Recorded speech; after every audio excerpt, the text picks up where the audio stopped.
to the podium, state your name, and I will read some rules here. Citizen comment. City Council welcomes written and oral comments from citizens at regular meetings. Citizens wishing to speak must sign in the city clerk's office prior to 5:45 p.m. on the day of the meeting. Just a sec. Citizens will have one opportunity to speak during the time period, and they must observe the 3-minute time limit. The citizen speaks during the citizen comment period on the topic listed on the agenda, including a public hearing topic. They may not speak again on the public hearing item. There is a lighting device on the clerk's desk. Would you point that out for public speaking? After you state your name, you'll have 3 minutes to speak. The lighting device will be green when you begin. When you have 20 seconds left, the light will turn yellow. When the light turns red, your time is up. The mayor and council will endeavor to ensure the meetings are conducted in a courteous manner and in an atmosphere free of defamation, intimidation, personal affronts, profanity, or threats of violence. This is the people's house, and the expectation is that everyone will be polite. If you would state your name for the record and your voice. Hello, my name is Eduardo Camargo. I'm the Director of Government Affairs for the Student Government at Texas State University. It's a pleasure to be speaking with y'all here tonight. Although most people tonight is going to be Cite release, I'm actually come here to speak about a different issue that is affecting students on campus. That is our stewardship of the environment. Recently, students at Texas State have become increasingly aware of sort of the faults in our efforts to divert waste and to sort of properly dispose of food waste and of recyclable materials. Some of the things that Texas State has done in the past, Texas State University has lobbied the state legislature to create the environmental service fee, which pays $80,000 worth of revenue for environmental projects at Texas State. Bobcat Blend, which is a student-run organization at Texas State, actually focuses on compost, collecting compost out of the kitchens on the dining location at Texas State. However, recently, the student government passed a piece of legislation which advocates for the addition of post-consumer composting at all the dining locations on the Texas State campus, which would mean compost bins there for the students to use to compost their own food scraps. This would actually make Texas State one of the very first schools in Texas to implement a post-consumer compost system. UT purports to do so, but they do not actually compost anything that doesn't come out of the kitchen. Tonight I came to speak about the issues that students are facing and how City Council can help. Students' main issue when it comes to compost and properly diverting waste, food waste in particular, is a lack of education and a lack of culture. Here in San Marcos, as it relates to compost, the culture is growing day by day. Every day we recruit students to become more aware and to sort of advocate for environmental issues. But we think it's about time that we start putting things to writing, and we think it's about time that the City Council of San Marcos considers implementing a zero waste plan so that we have a timetable for when we should start meeting certain standards and so that we can hold ourselves to account. I hoped that the student body vice president would be also speaking here today, but I'm not sure if he's going to make it in terms of time. So I will say zero waste plans for cities offer the benefit of educational experience in terms of waste diversion and proper waste management that you would not get otherwise as an adult, and it creates job opportunities that are not otherwise available. Cities like Toronto have composting systems which have become entirely self-sufficient and self-sustaining. I think we have a very similar project here in San Marcos. Thank you very much. Thank you. Our next speaker, and I'm going to read out several people in a row so you'll know where you are on the list. Our next speaker is Tucker Thompson, followed by Eric Martinez, followed by Selena De La Fuente, and then Kimara Garza, and then as we get closer, I'll read some more names in.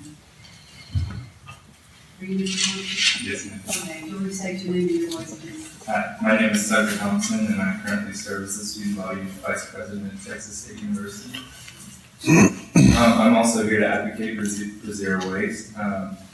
Eduardo, you just kind of described what we've been doing at Texas State, but I wanted to take on the role of kind of explaining what zero waste is. Zero waste is a set of principles focused on waste prevention that encourages the redesign of resource life cycles so that all products are reused. This goes for no trash to be sent to landfills, incinerators, or the ocean. Zero waste encompasses more than eliminating waste through recycling and reuse. It focuses on restructuring production and distribution systems to reduce waste. It means designing and managing products and processes systematically to avoid and eliminate the waste and materials and to conserve and recover all resources from waste streams. So how does zero waste create jobs and affect the economy? Collecting, processing, and preparing materials, your discarded materials are picked up and then brought to processing facilities where they're sorted and prepared to sell to markets. Making new products from recycled materials, remanufacturing, your recyclables then head to paper mills, metal smelters, and plastic manufacturing facilities that are used to recycle materials to make new products. Compost facilities turn your discarded yard and food scraps into valuable soil amendments or energy. And reuse and repair business that sell reclaimed products. These include antique stores, thrift stores, tailors, auto salvage yards, computer refurbishers, and used bookstores. The most relevant example I could think of is the local shop Paper Bear that has been open for 41 years on the square, are recently having to close. And this is something they could have benefited from greatly. 10 more jobs are created through reducing, reusing, and recycling and through trash disposal. In addition to job growth, zero waste gives value back to the community by keeping materials and dollars out of the landfill. Every ton of trash that gets buried in your local landfill contains products like paper, plastic, and metal that could have been sold for recycling. That's money that could have been community-funded community and local business. The U.S. buries $11.4 billion every year in potential revenue from earnings. Other cities around the nation that do this are Austin, Dallas, Washington, D.C., Oklahoma, or Oakland, California, Boulder, Colorado, and that's just to name a few. Waste management systems have not received as much attention in the city planning process as other sectors like water and energy, therefore gaps can be observed.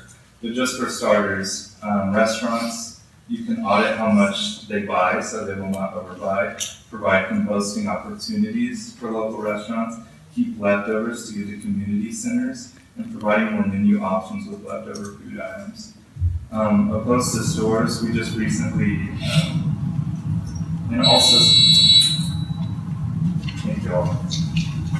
You can send that to us in written form if you wish. Absolutely, thank you. Our next speaker is Eric Martinez.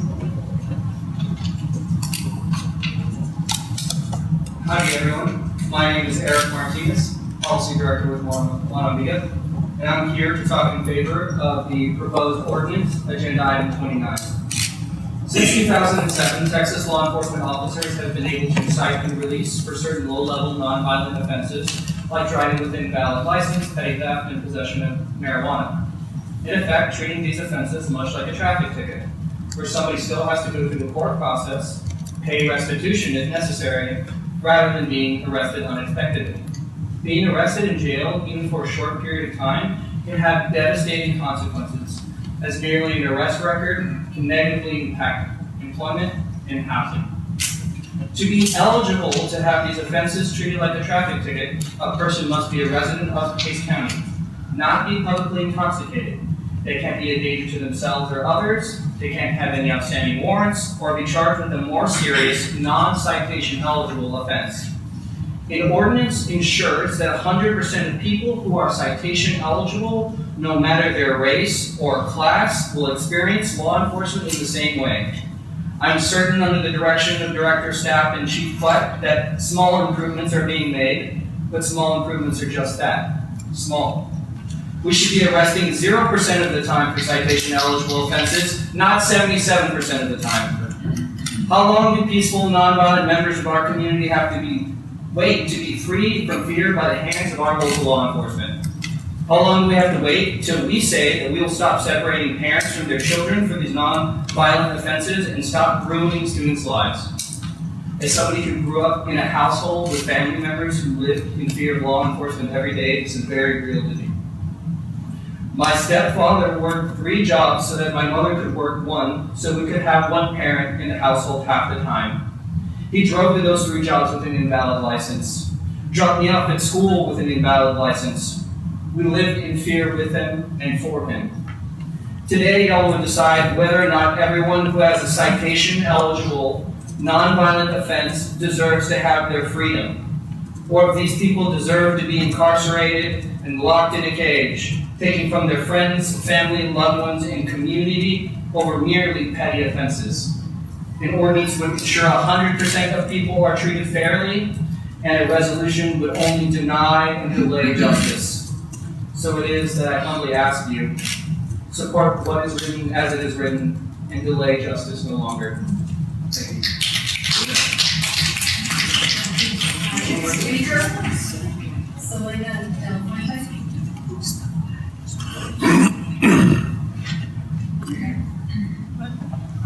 We will move on to Tamara Garza. Hello, my name is Kyra Garza, and I'm going to be speaking about Cite release. In November of 2019, my life was at its lowest. My home life was abusive, and because I was afraid to go home, I spent a large amount of my time in Austin. I was seeing a woman twice my age who was abusive and dangerous in ways that were much harder to escape from. In November of 2019, she was going onto a plane and handed me a vial with a small amount of methamphetamine in it. I held on to it for her, afraid that if I lost it, my fears would turn into realities. I was terrified of her, and to this day, I am unwrapping everything that I dealt with as a result of her entering my life. She was not the first dangerous addict in my life. The first was my father. A sociopath was now in prison because he, like her, was in the dope game, and he, like every other addict, had time run out on him. In October of 2019, I started letting my own time run out. I found that the sands of time looked just like crushed crystals, and my time almost ended as quickly as it started. In November, I did not come home for Thanksgiving. The only stretch of my waistband came in the form of her gun, and the only knives I held were the ones I sharpened for her. There was no home to go to, no grace to save with my cousins. I didn't even talk to my family on that day. On the 28th of that month, we were pulled over. I was unable to tell the police who the vial belonged to. I knew the consequences of being honest, and so I lied. The officers were kind, and the amount of drugs was small enough to be considered rescue. I know that the police could have arrested me. I could have been in prison like my father. Instead, they handed me a ticket. Instead, they gave me a chance to get sober. They gave me a chance at life. And I know that for so many other Latinos like my father, citations do not come often enough. I know that if I came out less blanquito and had the dark hair of my family, the caramel skin, that I would have been arrested that night. We need to pass an ordinance to ensure that every low-level offender is able to get the same level of understanding as I received. We need to pass an ordinance because I know that my father, my cousins, my friends had been in the truck that night, that they might have not been given that chance. When Black and Latino citizens are disproportionately arrested, when Black and Latino citizens continue to have their lives spread apart while white citizens who commit the same crimes get to live outside of the South, when Black and Latino citizens lose employment and housing because they stay in jail for days, there has to be accountability. Guidance is not enough. An ordinance is the only fair and moral solution. Thank you. Samantha Benavides, followed by Emma Myers, followed by Thalia Hicks, followed by Lisa Marie Zampaletta, followed by Deborah Carter. As you approach the microphone, if you would state your name and your responsibilities. Good evening, everyone. My name is Samantha Benavides, and I'm the Survival Station Advocacy Fellow for New Texas, which is a nonpartisan, nonprofit grassroots organization building power all across the state. I come before you to express my support for Cite release. The first component of the policy I want to address is the issue of officer discretion. In the time that I have spent advocating for this policy, I've heard officers say that as long as someone is complying with them, isn't giving them a hard time, isn't lying to them, they give them a break. But when you come from a community that has been historically victimized by law enforcement, and many still are today, you may be nervous, and you may, and young people especially, and you may think not being told compliance, and you may lie because you don't trust them based on their history with the community. Mandating citation by curtailing officer discretion means understanding this relationship. This is why we need an ordinance that guides officer discretion and requires them to use it to the benefit of all San Martians. We've already seen dramatic racial disparities in the use of this policy. In 2018, they didn't use the policy on a single Black person. Out of the 72 cases, all eligible for cite and release, every single one of them was arrested. Despite only making up 5% of the population, they accounted for 22% of citation eligible arrests. Without this ordinance guiding officer discretion, I know, and I'm certain, that we will continue seeing racial disparities in SMPD's use of cite and release. The next thing I would like to address is the overcrowding in Hays County Jail. At a recent Commissioners Court meeting, it was stated that the county spends over $87,000 to outsource inmates, and that we have contracts with 9 other counties to outsource inmates to other jails. Instead of implementing the state-level framework that outlines citation-eligible offenses, keeping low-level non-violent offenses out of our pretrial jail system, San Marcos has preferred a system where an arrest option is still on the table. An arrest not only separates them from their loved ones, but in many times, our overcrowded jail can mean being sent to an unfamiliar facility. At the same time, their cars may be impounded, the dependents may be left without proper care, and they could be left jobless. Young people in San Marcos should not have their lives so destabilized by a system that we can improve together tonight with the policy that is on the table. You are elected to the positions that you are in now because our community, young voters included, strives to bring justice to an oftentimes unjust system. I hope you won't accept anything but a cite and release policy that guides officer discretion, takes racially discriminatory policing seriously, and has in place a diversion program that people can remain in their communities rather than in jail cells. Thank you. Our next speaker is Amy Manners.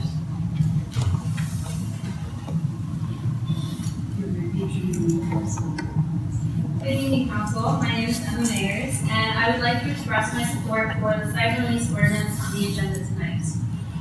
So I have been following the issue of cite and release since around September of 2019, and like Sam, Eric, and Kai have mentioned, implementing this ordinance is crucial for making our community a more just and equitable place. Passing an ordinance, which includes all state-eligible offenses, guided discretion, and data transparency, will have a positive impact on marginalized populations within this community. With people under the age of 25 making up 50% of those eligible for citation, it is undeniable that young people will benefit from this ordinance. We know this, which is part of why you have seen so many organizations like Mano Amiga, Move, Texas Rising, and countless others working to support cite and release. It is your responsibility as council members to listen to your community and take our concerns seriously. We want this for San Marcos and have been expressing this for many months. I hope to see this version of cite and release implemented quickly by treating it like the priority that it is and moving it up on tonight's agenda. In the future, I hope to see my city council supporting more initiatives that address inequality within our own community.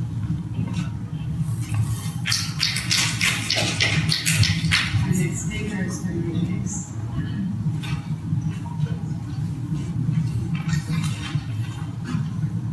Hi, my name is Faylita Hicks, and I'm with Mano Amiga.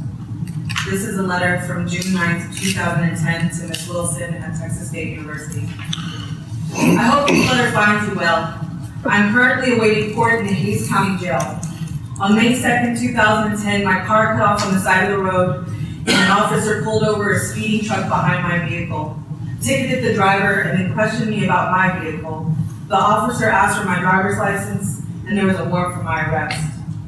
I'm writing you this letter because I was arrested and have been detained since 10 p.m. May 2nd, 2010. Therefore, I have missed the mandatory final exam for my math class. It was the last course I needed to complete my degree, and my failure in the course is going to require me to find an alternative route to graduating. I could not afford the $600 required for my bail by the bail bondsman and cannot afford another semester at Texas State right now. I'm not asking for any other charitable services I have been privileged to receive from the university, but I would like to know some of my options. I realize that I'm asking a lot of questions, many that have nothing to do with your position. When I realized that I was going to be in here for an extended period of time, I knew that I needed to talk to someone soon. I admit that I have been struggling with the concept of completing school at all, and up until this week had resolved not to. These past 7 years have been so long and so hard, I didn't know if I was even worth it to keep trying. Most days it feels like I'm just getting by, and I am never really going to accomplish anything. But people like my professors and my poets and my grade keep me moving. I'm smart and I'm capable, but I'm lost right now, and the only thing that gives me any sort of purpose or direction is school. Sitting in here, I feel like I've let a lot of people down. Without trying to, I've become another statistic, and my education just took me to the one place I wanted to avoid. I don't believe it. I thought someone had gotten it all wrong. Today is not simple. Please tell me what you think I should do. I never wanted to be that sad little woman crying, woe is me, but I don't know what else to do at this point. My court date is June 18th, 2010, and if all goes well, I will be released with time served. If it is all right with you, I would like to make an appointment to talk to you about what should start for on my way out. I was released in July. When we talk about people who are being held inside of the Hayes County Jail for low-level nonviolent offenses, misdemeanor charges, it is very likely, according to the Texas Appleseed report released in April 2019, about 1 in 4 people charged with nothing more serious than Class B misdemeanor stays in jail for longer than 3 days. This is a report that has been covered all over the state of Texas. It's not just one county, it's not just a couple of counties, it's the entire state of Texas. In 2019, the San Marcos Police Department chose to arrest people with low-level citation-eligible offenses 77% of the time. Only 31 people out of 134 people received citations and summons to appear in court at a later date. According to the San Marcos Police Department's own numbers, in 2018, You might also see Marcy like that's Your next speaker is Lisa Marie Howland. Hi, my name is Lisa Marie. I reside at 1322 Belden. I want to talk about feeling safe in your own home. Now, when you look at the notion of tyrants, there's a quote that says, "Tyrants have always some slight shade of virtue. They support the laws before destroying them." And my question is he the emperor or the city manager? We had a policy that was established back in 2013, no one-sided sidewalks. There is no caveat that if we have right-of-way. The criteria was right-of-way near a grocery store, near a school, and near a bus stop. None of those fit the Belden Street sidewalk project. In fact, they installed 2 bus stops to justify that. And then we come to find out that the actual sidewalk where the affordable houses where the city worker lives is not a public sidewalk. It's a private sidewalk. The reason why my yard got butchered is because Bert did not follow his own policy. In June on TV, before this very body, under agenda item for increased communication to protect historical resources and heritage live oaks, he unequivocally stated that all future sidewalk projects would go to the neighborhood commission. All future sidewalk projects would have neighborhood meetings. Instead, he held a secret meeting with some neighbors, and because of 3 junk cars in the driveway and 3 junk trucks in the street, suddenly that family got a secret meeting, and my yard was butchered. Now, being the only Caucasian on the block, I find it very odd that every Hispanic has gotten exactly what they wanted. The city went on private land, or allegedly they didn't have right-of-way, but we know they do, as exemplified by the utility poles, and built up a Hispanic neighbor's driveway to shut her up on the sidewalk. The city manager is not installing sidewalk in his own employee who makes sidewalks to the point where it's dangerous now, because people are walking in the middle of the street. The stupidity of the sidewalk in my instance is that because he held secret meetings, now not only are my financial assets and those beautiful trees of 3 different neighbors under threat, but it's more unsafe because people are walking on the side of the street where they have to cross the street now to get basically the food desert, okay? It's not a grocery store. Now, do I file a complaint against Kelly Eby for continually trespassing when I sent correspondence to the city for her to refrain from doing that, when she knows that she didn't have a right for me to sign that form? Do I file a complaint against Saul for his secret meetings? I mean, what do I do? You guys have ripped into my yard, and now if my trees were smoking low levels of weed or thieves, maybe you would have paid attention to my trees. Maybe you would have cited and released my trees from the butchery of this emperor. that we call a city manager. I don't understand why you guys are not holding him accountable. The policy is that we have an open meeting for the neighbors, not a secret meeting. Those neighbors didn't get their yard butchered, I did. And I'm the only one who's white on the block. Thank you for your time, and God bless you. The next speaker is Deborah Carter. Following will be Ann Whitus, Alex Duran, and Jordan Buckley. Hi, my name is Deborah Carter, and I'm here in support of the Cite release ordinance from Cannabis. So I want to thank you all for your time and your participation. But I was upset to recently read that no Black people benefited from the release in 2018. But somehow I know that if I was pulled over, I would have no problem, no matter what the police repercussions. And I think this is shameful. It's not justice, and we need Cite release ordinance. I'd like to talk about the economic benefits of the Cite release ordinance. We talked about the cost of keeping people in jail who are having poor, not expensive. Another aspect of the economic drain in our economy and our local employers is, as Felicia Hitt said, Cite release is an opportunity not to have your life disrupted. And this hit home with me because I see people struggling to find and maintain a good employment. My friends and my neighbors are barely making ends meet. I know that economic development has been one of the city's top initiatives, and from my experience helping my friends find jobs, I have seen many incidences of job-related disruptions. When someone realizes that they're going to jail, one of the first things they do is try to figure out how to call into work. And most people in San Marcos, including my friends and my partner, work in the service industry, often work nights and weekends, sometimes 2 jobs, sometimes 3 if there's a side hustle. And our unemployment rates are low, but our friends and neighbors are still struggling. And employees have built no recourse. Employers can and do let people go for minor attendance issues and for being seen as unreliable and unstable. I've seen firsthand people lose their jobs for the specific reason of spending time in jail on very minor, victimless offenses.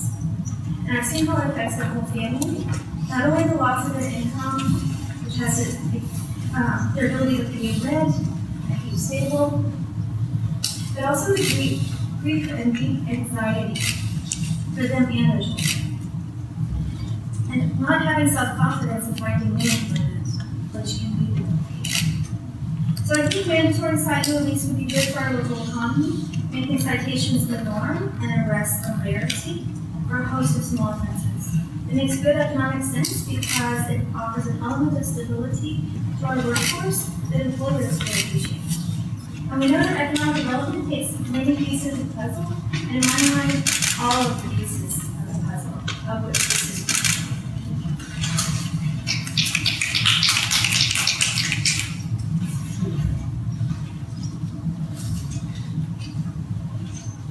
I'm Ann Whitus, 108 Spring Hollow Code, San Marcos. Professionals tell us that preventing personal preference, comfort level, and past experience from clouding one's judgment is extremely difficult, even under the best of circumstances. That's why in court trials, juries are questioned for bias. Today, in San Marcos, we're asking our law enforcement officers to act as judge and jury for misdemeanors, taking punishment into their own hands when cases could be more fairly adjudicated by the practice of cite and release when allowed by state law.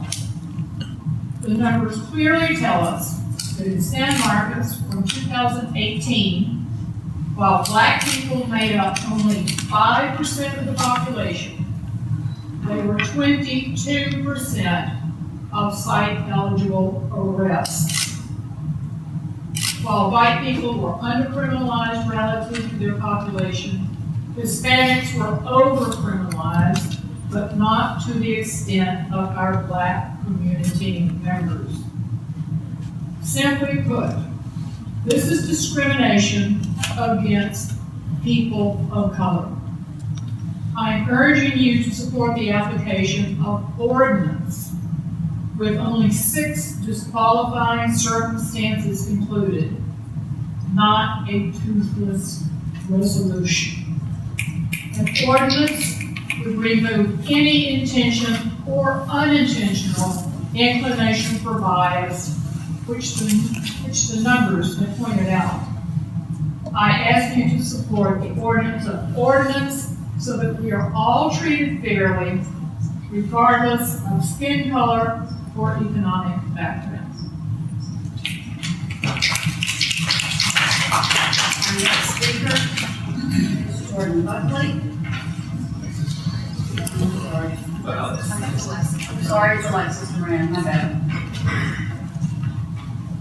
Followed by Jordan Buckley, Diane Casaminos, and Lisa Turner, Christian Romero, Albert Sierra, and Aaron Brown. Hi, my name is Alexis Duran, with Texas Rising. Tonight we have seen so many people come up and say their testimonies advocating for the cannabis ordinance to be implemented into this community. So I just wanted to come up and reiterate pretty much what they've all said and how no one's life should be ripped away and ruined when they can be given another chance just by being given a citation. People deserve to have hope, especially when SMTV, they have had the ability to be to give out these citations, and they haven't been using it.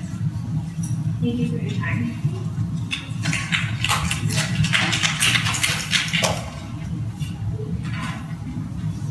Hi, my name is Jordan Buckley. I live at 216 Wilson. I gotta say thank you to everyone who's out here also to stand up and show your support. This definitely reminds me a lot of the Senate Bill 4 vote, in which Montego had just kind of been born, and just kind of hoping, because I like everybody on this dais, that there's not the same electoral consequences as a result of any votes that might take place tonight. Hopefully that we'll find an emerging consensus here. One reason I'm speaking is because I've been to jail not just once, not just twice, but 3 times, and I have to relay how humiliating it can be when you get there and then they cut off your friendship bracelet that you've had for years with, a special friend, or you have the degrading experience of watching a stranger drop his pants and use the toilet in front of you as you're stuck in a cage for however many hours till they let you out. To hear people move their bowels that you've never met before, it's a really unpleasant experience. All 3 of my cases, I was never found guilty of the things that I've been accused of. You might know I have a smart mouth, so I find myself in trouble quite often. But it just speaks to the point that a lot of people end up in jail that don't deserve to be there, that actually haven't been found guilty. It's a horrible experience. You may hear statistics from the police tonight. They've been, even at the committee meeting, I know the committee members saw this last month where they came and said, well, this many people, committed Cite, Class A, Class B, Class C misdemeanors, but only this many were actually eligible. Okay, that bigger number doesn't matter at all. Like, nobody's talking about that. I know the police keep trying to use that bigger one. We're not trying to get people that are not eligible to be cited. What we're talking about is the smaller one, right? Who is eligible, and of those who are eligible, who got arrested, who got cited. And that's why this graphic is important, because we don't care about the universe of people of Class A, Class B, Class Cs. The police are telling you that's important. That's not important. What's important is who under state law is eligible, and then who got arrested and who got cited. And this is supposedly the best year that they've ever had, which is over 3/4 of people who were eligible for a citation instead got put in handcuffs and locked in a cage. And we can definitely do far better than that. The other thing that you hear is the discussion of discretion. All these disqualifying circumstances that police leadership has now had 9 months to look at. Chief Staffing said in his memo to you all that it's, quote, fairly exhaustive. So when SEMPOA comes around, by the way, these endorsements don't matter at all. Almost everyone they endorse loses. SEMPOA, when they come around and say that, they're taking away officer discretion, well, in fact, Chief Staff himself said that, no, it's fairly exhaustive, the opportunities that people have to justify making an arrest.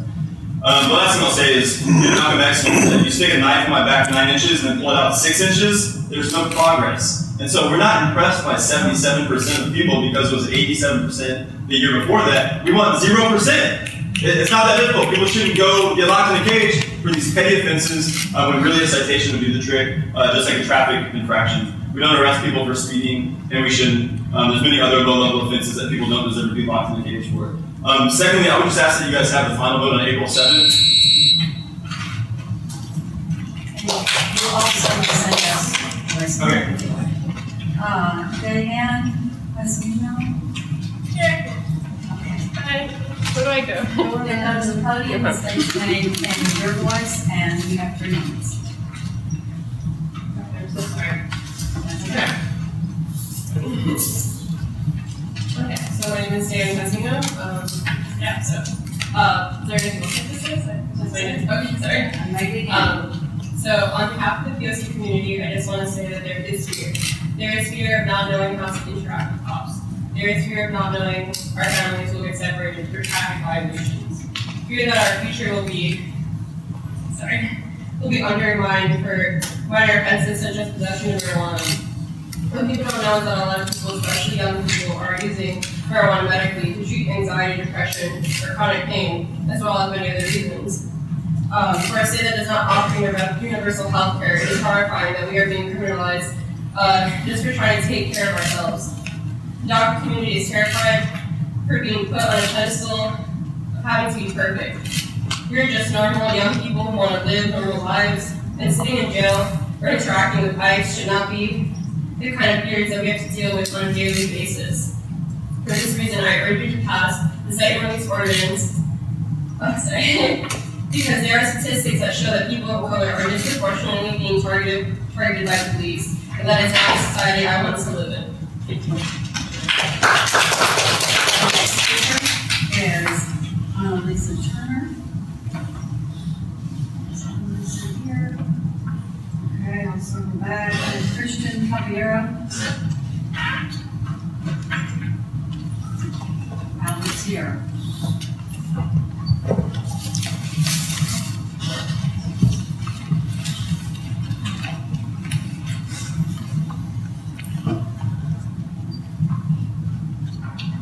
Good evening, my name is Alex Stewart. I'm the citizen of Authority 1201 program.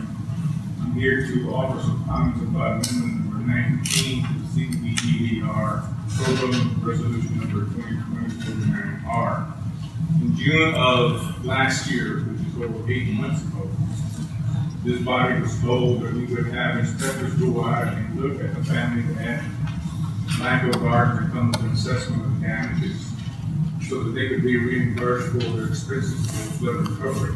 No receipts have to be proven. That hasn't happened. The housing authority also has not received a penny. Today I find out by looking at the action plan that $26,000 has been extracted from those funds. What that is, I don't know, but I will try to find out about that. It is commendable that we open up flood assistance to people who were affected by the 2015 flood, particularly the area of Michael Gardens. Initially, the statement was made that it would be, assistance would be offered to citywide people, to citizens of San Marcos. Well, if that would have been done, I think an injustice would have been done to the people of Michael Gardens. So again, I would ask that we make some expedient progress on the expenditure of these funds that have been set aside for housing, and yet not much has been spent. $1.8 million for 10 homes that were raised 4 feet above the ground, feet within 100-year flood, and then the $26,000 that came out of the budget for the housing. I have no idea what that didn't come to us. Thank you.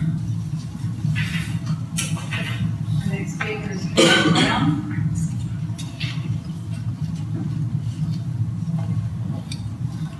And I'm going to circle back after Ms. Brown to Selena De La Fuente, and Elisa Turner, and Christian Caballero. If they're here, we can see you right after my friend. My name is Karen Brown, and I live at 834 West Hopkins. I'm here in support of the ordinance, Cite release ordinance. I think from all the comments that were made earlier, personal testimonies to citing statistics, I think it's very clear to me, and I hope it's clear to you, that this ordinance would bring a measure of justice to our community. Justice especially for people who are poor, who We have jobs that they miss, they get fired, people who might be separated from their children. And I, as a person who worked with children for many years, I'm particularly concerned about the children and the families when parents are put in jail instead of just given a citation when they do something that is not really, when they commit a misdemeanor. They're not a danger to society, they're not a danger to anyone, and they should be at home with their families. So I hope you will consider this ordinance when you think about the children. Also, there's just this whole question of justice. We want a community. Our community will be better if we are a just community.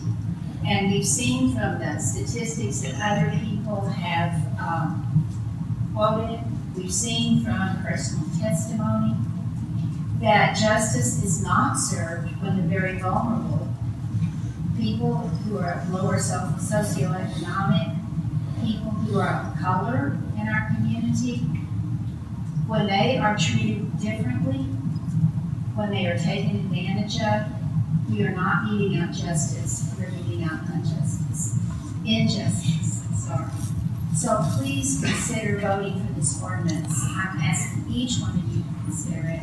I think it's the right thing to do, and I have a lot of confidence in all of you. I think you want to do the right thing, and I'm just saying I think the right thing is to pass this ordinance. Thank you very much.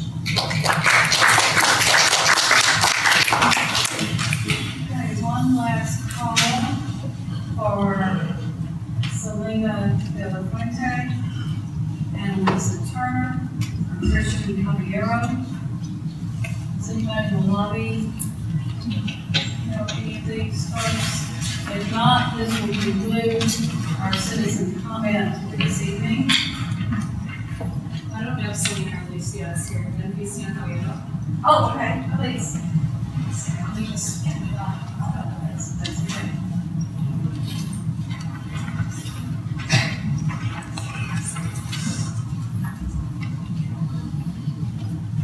I also submitted comments via email, so all of you should receive a copy. Thank you. I'm speaking, sorry, my name is Lucia Caballero, Texas Appleseed. I'm speaking on behalf of Texas Appleseed, which really supports the adoption of the Cite program in San Marcos, the more important ordinance. We would like to encourage the policy decisions that the council makes today related to arrest and jail be designed with the goal of preventing contact with the jail whenever possible and releasing people who can safely be released as quickly as possible. Research shows that jail contact has a major negative impact on people's lives, including problems to employment, housing, education, mental or physical health, and of course, family stability. Given the major destabilizing impact the jail had on people's lives, jail stays increase a person's risk of additional charges, fines, fees, and re-arrest. In short, unnecessary jail time creates a vicious cycle of involvement and debt in the criminal justice system. Not to mention the threat of deportation or undocumented immigrants. By using citations in lieu of arrest, hundreds of people charged with low-level offenses can avoid contact with jail entirely, maintaining contact with their children, families, and communities, children who are working team, and able to teach their lives as usual. We hope that council will adopt the second of these ordinances to require officers to not only notify people that they do not need to disclose their immigration status, but also update their citation forms to accurately define the state. Publicly share, cite, and release data quarterly, especially in relation to the offenses that they are cited for, and successfully create the opportunity for people to avoid jail contact entirely. If you have any questions, please don't hesitate to reach out to myself or our criminal justice director, Mary Markler, and Texas Appleseed. Thank you.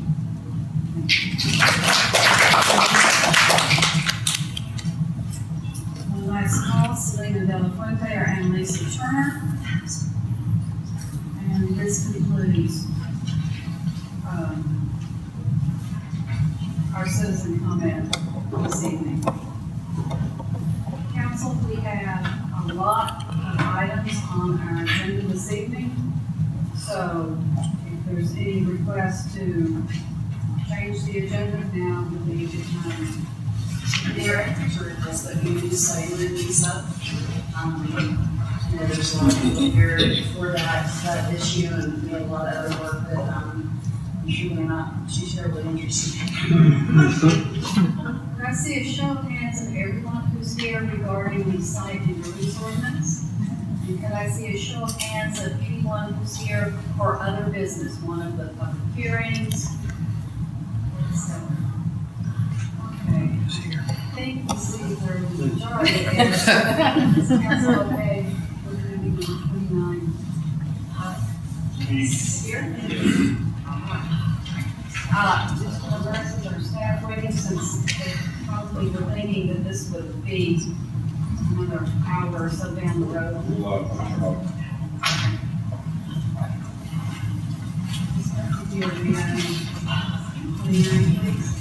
Discussion and receive a report from the Criminal Justice Reform Committee, including draft legislation supporting the cite release program and provide direction to the city manager.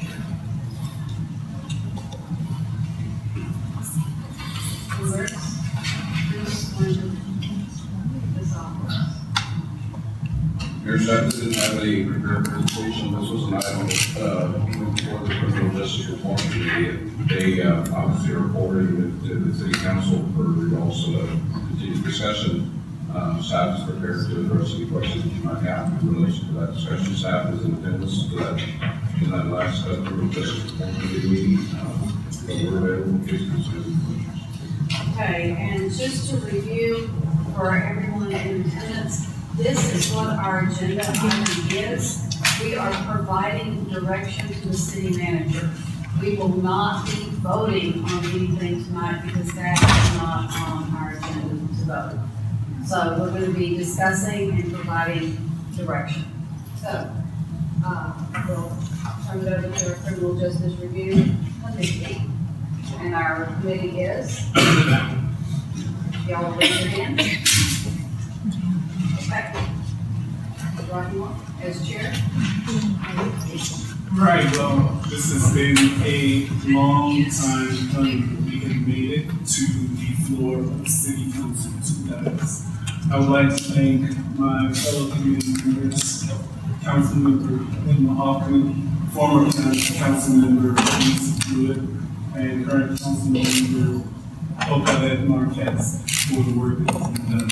I would also like to thank director staff, Chief Collette, Chief Meeting Word, and other staff members to include City Manager Bert Ramirez and sundry staff for the work that has been done over the previous 7 months.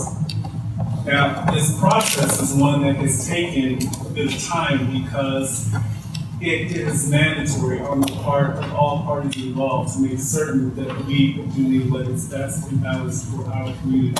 For that to occur, we have to listen to all sides of the issue. This is just the process that the government has to go through.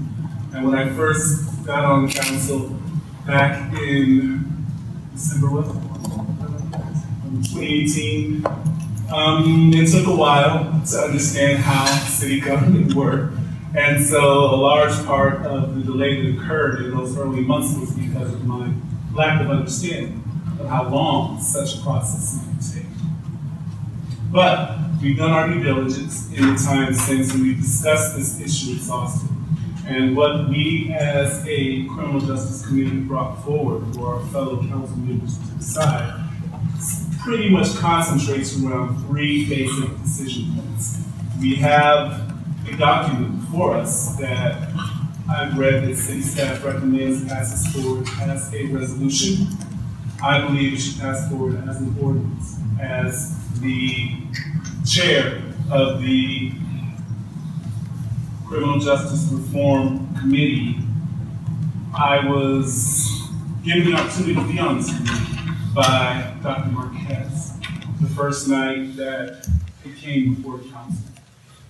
For a very personal reason, that is because of my own experience in the criminal justice system.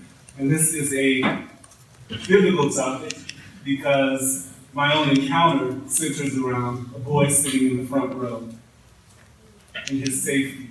15 years ago, Because of that decision and the Class C misdemeanor I received that night, I spent a full decade, unable to get any job other than minimum wage, even though I had advanced degrees and was ABD PhD. So this really, really is home for me. With that said, I also have to commend the San Marcos Police Department for my own experience because the officers were kind and they did what they had to do. And if I had had enough money that night, I would have only spent a couple of hours in jail. $70 they wanted for me to be released. But I didn't have it. I was a poor student. So I spent the entire night in jail. And it affected a full decade and further of my life. So I understand the necessity of having this type of reform.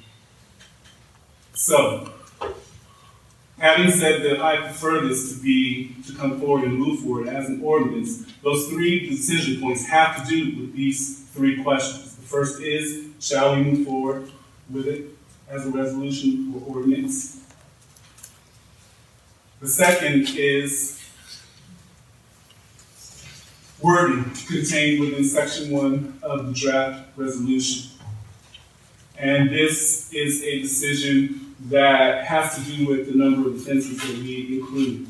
I support including all of the listed offenses that are designated at the state level and also at the county level. The third is wording to limit discretion. There is a single word only that is used in a sentence that introduces a list of possible exceptions. And I believe that we as a full city council should discuss this on the dais, in front of our community, so that each of our decisions can be noted in the full light of public disclosure. And we can state our reasons as to why or why not we support this type of movement forward as a community. We all have the document in front of us, the completed document that is written and is very clear, and we've all had time to look over it, to examine it carefully. And I know that as diligent colleagues, you have all done so. So I look forward to this discussion as we move forward because I know we all have the best interest of our city and its residents at heart. That's all I have to say. So,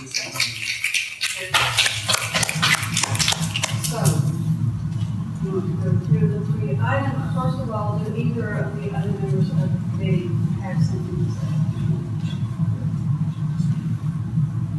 They're here to answer questions. I don't believe they have a presentation to refer. So I'm asking other members of the committee if there's anything they want to say. I'd like to thank committee members that are here. I'd like to thank Monica for their work, for all that they've done. I'd like to thank Texas Rising. I'd like to thank Move Texas for being here, for their endless advocacy. I'd like to thank Anita Gupta who helped us, who was instrumental in drafting this ordinance. I really thank all the time that you've invested in doing this. For me, it's always undoing systems of oppression that continue to inform a lot of the policies that we have now. That includes our educational system, our prison system, our healthcare system. People are talking about not having access to healthcare while we're criminalized for it. I myself have access to health insurance and I have just my daughter. Right now, I'm living with my daughter on my own. I don't know what I would do if I were arrested, who she would be with, who would take care of her. My parents live in the valley, 5 hours away from here. So I myself would find myself in a very difficult situation if I had to be arrested. So I understand the concern. I'm very sensitive to the hurt in our communities. I understand what it is to be like, to be disenfranchised in many ways, to be targeted as a brown woman prior to being in this position. I exactly know what systems of oppression have done to our communities. I understand the hurt, I understand the pain, and I understand that there's time, that it is now the time to change. I understand that as well. This issue has caused a lot of attention, mainly because of the time it's taken. Like Councilman Bulaki was saying, there's all these systems that have been in place, we as newly elected council members trying to navigate our way through. I really thank you for your patience, for your understanding, and in our attempt to overcome barriers, in our attempt to really do this justice. That's why it's taken us a long time. I come from my researcher background. I like to look at documents, analyze it, really think of what we're putting forth as an ordinance. And I can now safely say that I have been immersed enough in the process for, I came into the committee in November when Councilman Pruitt stepped down. So it's taken me a while to really understand what is going on, given that I don't have that background, given that I come from a scientific background and research, of course. So with all that said, I'm ready to move forward with this ordinance, for this policy as an ordinance, and with Councilman Pruitt, and how come has anything else to say. Thank you very much. I very much appreciate the citizens here tonight and who have been in our council chamber before when the whole council discussed this issue. Also wanted to thank Lana Amiga, who first brought to my attention, and then Councilmember Marquez's, and then Councilmember Pruitt's attention, the state law of 2007, which I don't think any of us had actually known was on the books. And also do want to acknowledge Nita Gupta, who pro bono drafted an ordinance and came to some of the meetings of the Criminal Justice Reform Committee. And so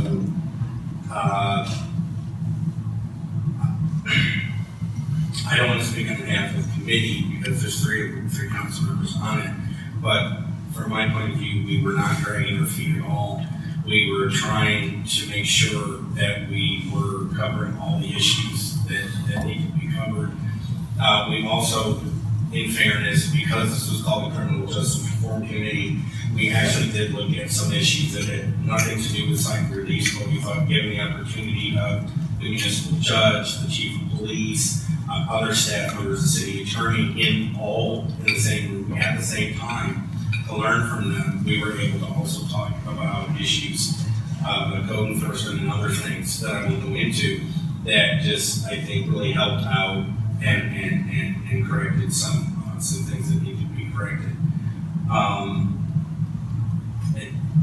Chair Rockymore is correct that there are three main issues. Should this be an ordinance or a resolution? What should be the list of the offenses, or I'm going to be sure of the misdemeanors or alleged misdemeanors that would be covered by the ordinance? And then just one word, but an incredibly important word, I believe in section 2, which is only. And that one word has, I think, incredible significance that we should be very careful of and realize whatever the decision is, the consequences of it. So I do want to thank my colleague, Councilor Rockymore, for his chairmanship of this committee. There were just many different issues, and he did an excellent job with it. And I appreciate the patience of our fellow citizens and our council members during this process.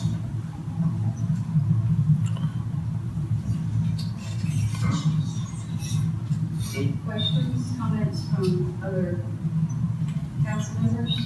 I support this as an ordinance, and I wanted to reiterate an ask that came from the audience, which was to, as this is being discussed, when it does come back for a vote before council, to make sure that it's not in that spring break time frame. We would not want to do that, and honestly, since the agenda will get posted fairly quickly, even if we wanted to, it would be unlikely that that would happen, but you're right, this is not something we want to do during spring break at all.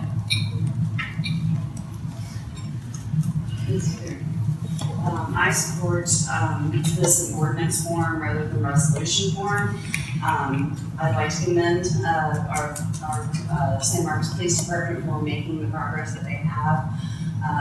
However, I feel like if it's in an ordinance form, then that really puts more attention to the matter, and it can be dealt with in a better way. I think our numbers will improve. I don't think there's probably anybody in this audience or, on this earth who hasn't had some kind of experience with, the police and maybe some negative consequences. And one of my fears is what my council member, my colleague, Coco Marquez said, was being a single parent. And then if you were arrested, then who is to care for your child? And also having a record and not being able to get a job, or you can't live in this public assisted housing. If you've been arrested, there's all kinds of things. I also worked at the university for 20 years where I saw lives absolutely ruined. I worked in multicultural student affairs across from the dean of students and watched many students after being arrested for small amounts of marijuana, have nowhere to go after that. There's no college, there's no scholarships, there's no job opportunities. And that's why I feel like this really needs to go forward as an ordinance. I don't think it's saying that we don't trust our officers or are improving and are going to use it more. I think it just it's an assurance to our community that needs the assurance. And so I want to support what the community wants and go forward with the ordinance.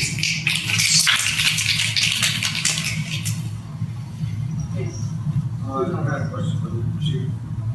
Sir, let's say if it's a policy, what's the difference between a policy that says you have it as a policy not to do those things? What kind of teeth does that have? Well, Chief, if I'm answering your question, is if it's a policy, what kind of teeth does it have? What kind of consequences does it have? Let's say that an officer violated one of those violations here and decided to take somebody in, and it's a policy for you not to do that. What happens then?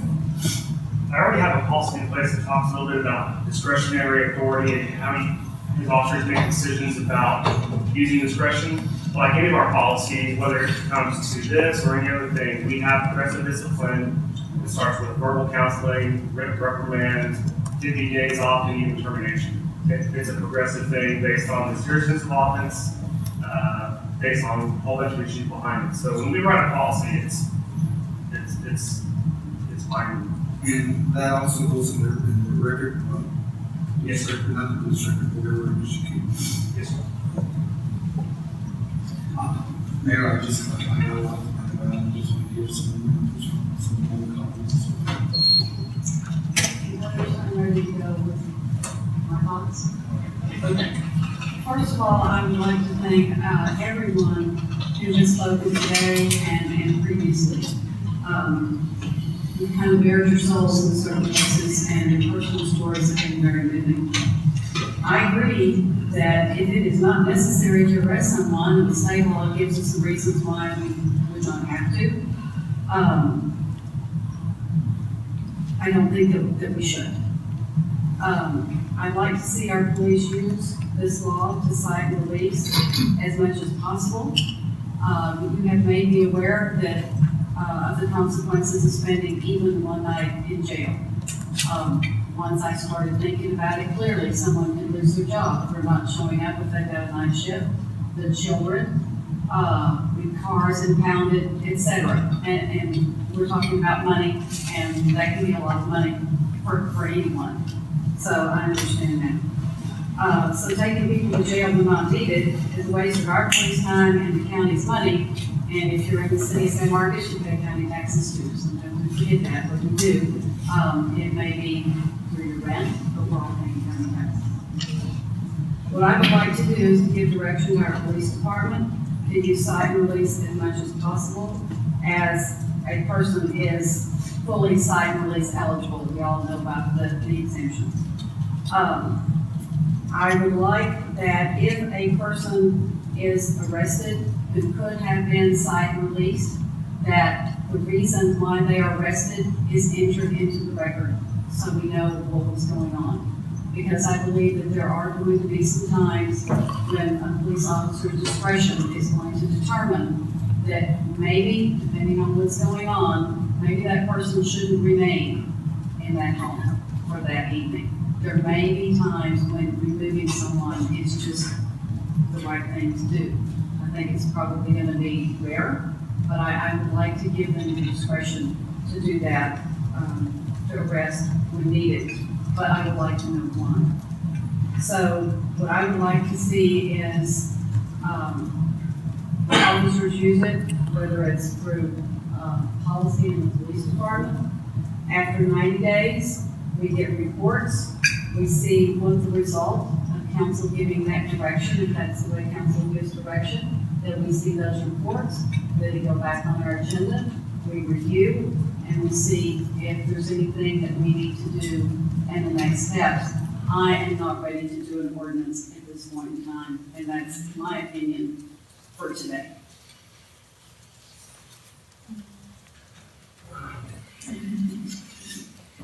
So right now, for ordinance, I have Yes. Mr. Baker, Dr. McGinnis, Mr.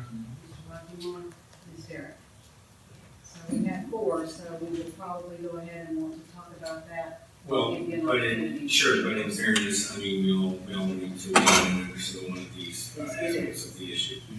So, this has been very difficult for me. I do understand the disproportionate effect of an arrest, and then even if it's, a short period of time in jail, and I understand how a day can feel like an eternity. And that is, I mean, to my mind, the most powerful officials of government are not the president, it's not the President of the United States, not the United States Senate, it's not the U.S. Supreme Court. It's a police officer, because a police officer is the only official of government that can deprive someone of their freedom and dignity. And to me, the police officers are the most powerful agents of government anyway. And they have to be aware of the immense power over people's lives on it. None of us on the city council can put someone in jail. A police officer can. The president can't do it. So please know that I really do, and what I appreciate too is you were speaking, you know, both from the head and the heart, and I appreciate the people who shared their personal stories, which could not have been easy. Even after so many years, it is still, I can tell, traumatic what they went through.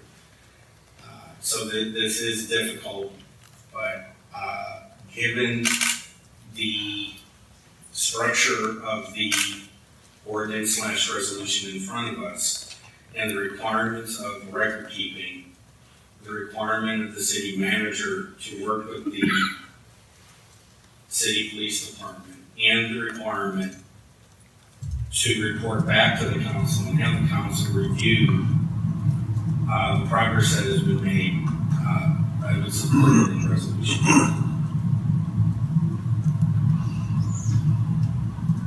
Mayor, I have the chief. Sir, I'm not real familiar with why I'm, what class B misdemeanors are not class C, but let's just say this. Let's say that I have a history of being a thief, and I decided to go to someone's home, and they have a brand new home, and I'm a friend of mine, and I decided that's going to be mine. Will that be a ticket violation, or will that be a violation still not to take me to get arrested? It's dependent upon the value of the lawnmower. Let's say it's $400. Then that should be a citation and release according to the ordinance. And let's say, I'm just thinking about, let's say that I say, well, give me my ticket and let me go and just go get another. In that case, you would still have to give me a ticket. And I believe that's some of the federal response to victims that is some of the balance. I've heard someone mention that if I go to jail, then I might not be able to go to work and I'm impacted by that mistake. But if I'm also the victim that has my car parked in the street and my tires get slashed, that person, mentioned in the ordinance and the criminal mischief can get a citation. I can't go to work because I'm having to take care of my car and fix my tires. So that's part of that thing. Mr. Buckley just mentioned, well, what about trespass? What we're trying to do is solve the problem without adding in extra charges to people, because now that goes against what they've been asking for, is we don't want people to go to jail that he's saying, well, getting this theft ticket and arresting them for trespass. So it confuses a little bit about which way they want to go with that. Well, let's say he does get the ticket for, the person gets the ticket for taking the balloon. Then he has to go to court, right? Right. Can he still go to jail after that, or he just has to pay that ticket? Class A or Class B misdemeanor is punishable by both a fine and or jail, or both, after court. So that is potential outcome. The ticket does not stop the consequences down the road. It's just a different way to get to the magistration to start that process. It's just postponing the time to meet your judge, I guess. That's correct. Okay. Thank you, sir. Chief, meeting order. I'm sorry.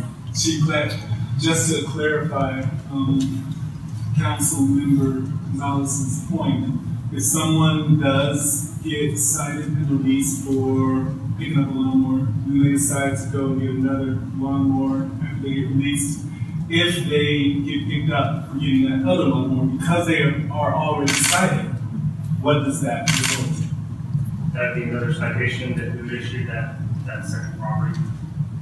So we get 2 citations, having already gotten a citation for that same offense, and then it would just continue to rack up. That's correct. So the $750 limit is per instance? Yes, ma'am. Puts it to $400 per week, okay? I'm working on the assumption from what I have read, that the only difference between arrest, spend the night in jail, most likely get out the next day, you've got whatever cash it takes. That the only difference, and I'm speaking for the victim here, the only difference is that night in jail. Everything else is, you go to court, if you're found guilty, you may still end up in jail. It's just the one night in jail in most cases.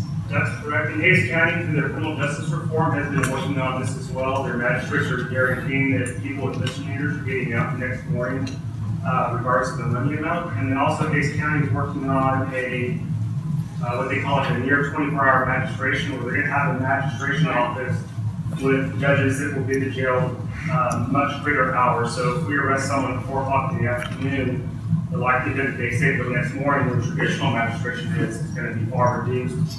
They might be magistrated out that same day.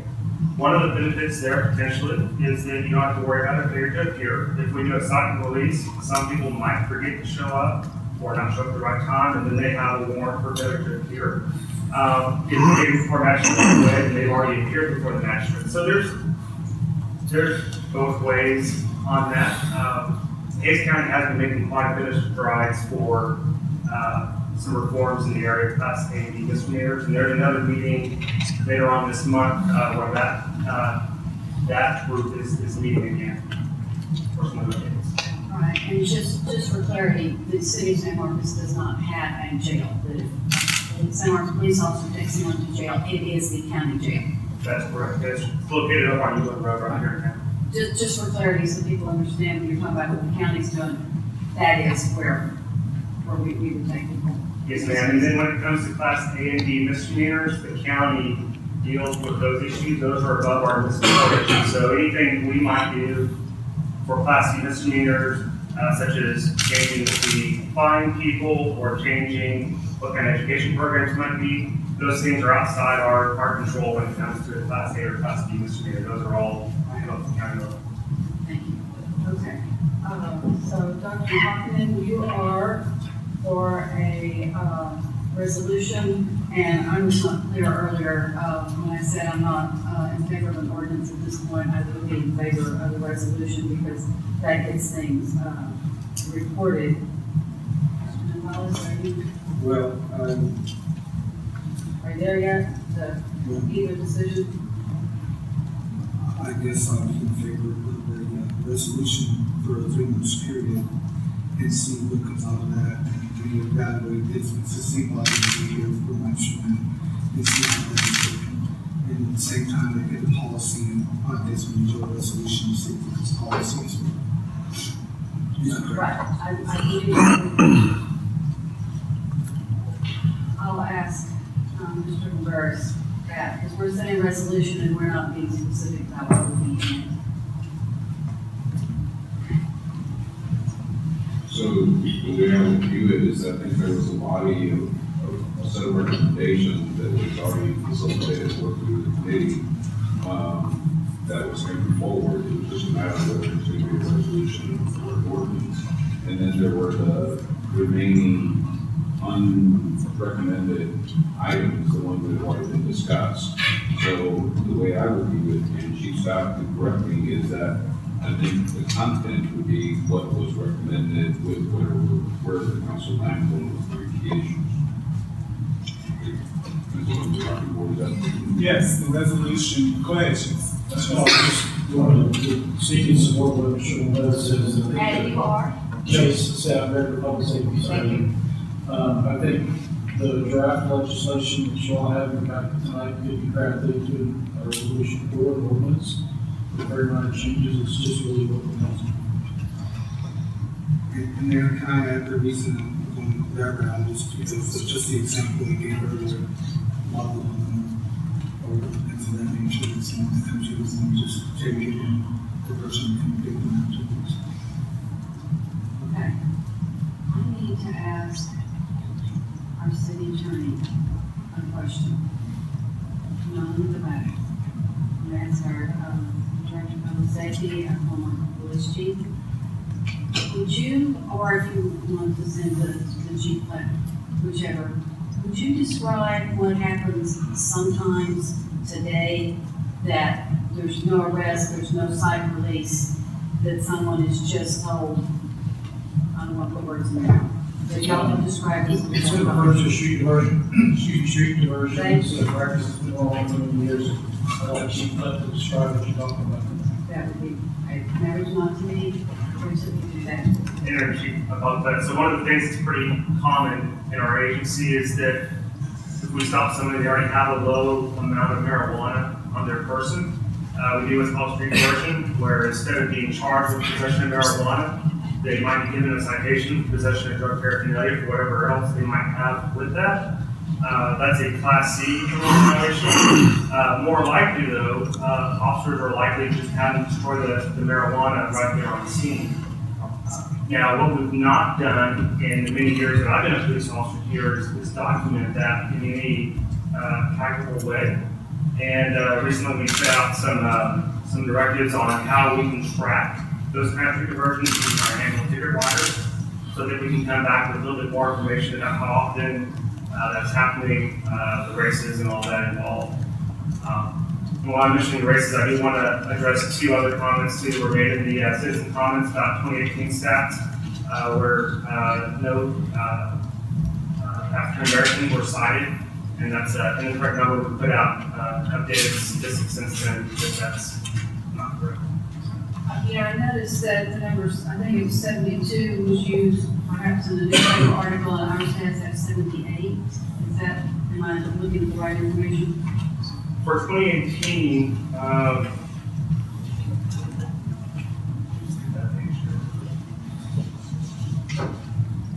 in 2018, there was 22 citations issued, which are numbers that currently we've talked about a lot when this all kicked off. So those are the numbers we had in 2018.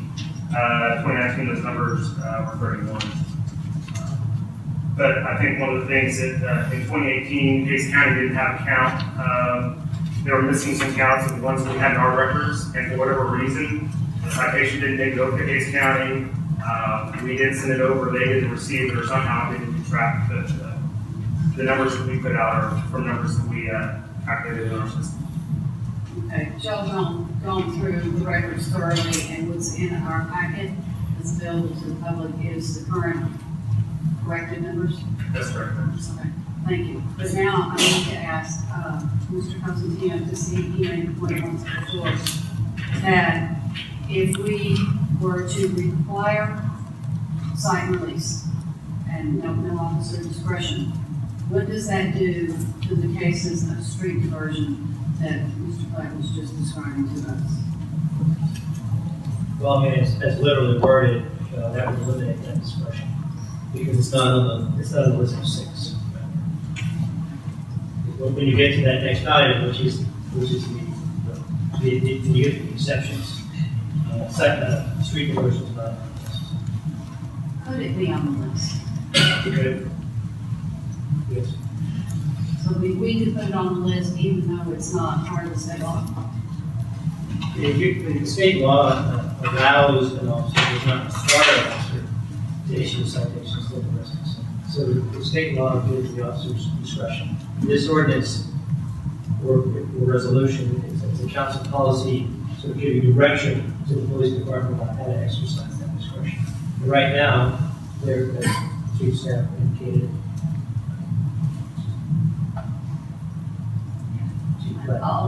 they explained the street diversion process. So if you have a policy that says you must, so they would be required to give a citation unless you put that as one of the exceptions. Or just add a provision that says, in that circumstance, you can do neither. We need to do that. Well, that's where I was going with that, is if we're gonna go with ordinance, I think that we need, and if we're gonna make it mandatory, then we need to take care of this, because that's handling a lot right now where someone isn't even getting the ticket. And I don't want to take that discretion away. Well, that's just a clarification, because I didn't get that from my studies. Well, that's from once before, when the trustee brought that up, when, Chief Platt was talking about the. Mayor, here at the beginning of section 2, though, it outlines exactly what we're talking about. Officers may exercise their discretion to issue a written or verbal warning in lieu of issuing a citation or making an arrest for a person suspected of committing an offense listed in so on and so forth.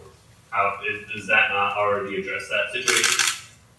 I don't know, but that's an excellent question. So then, what was described here is actually allowing someone to destroy marijuana on the scene instead of issuing a citation.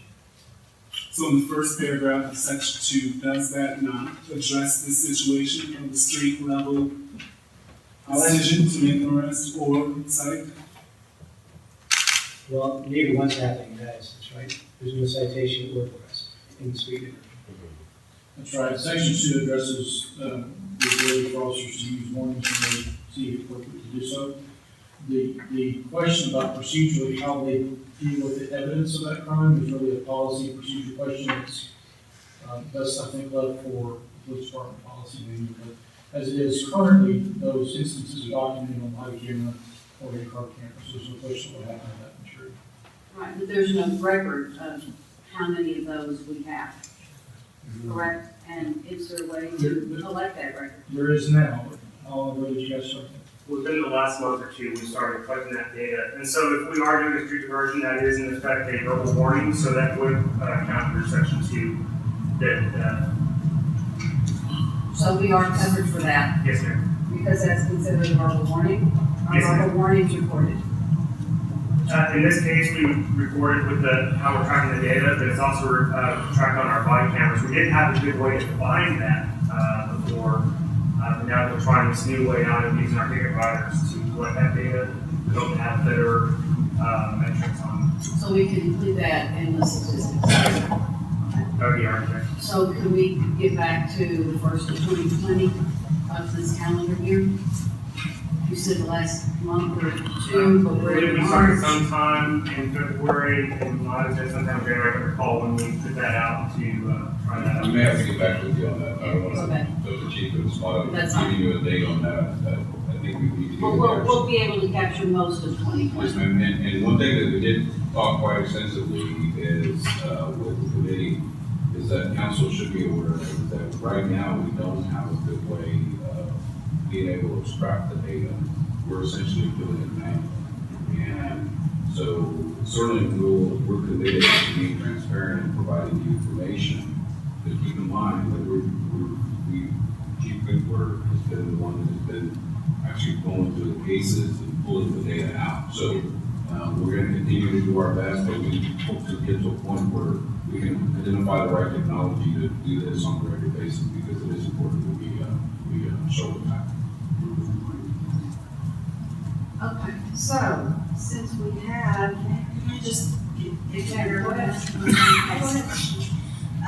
so there was all this round and round about whether officers are still allowed to do street diversion. The answer to that question is yes. The way I read it in section 2, that would be yes, because that's a verbal one. Okay, I just wanted to make sure, because it was getting mixed in with a lot of other stuff, and I just wanted that to be transparent on the record. Okay, thank you. But I would still rather have us put it in at the end of section 1 with the list.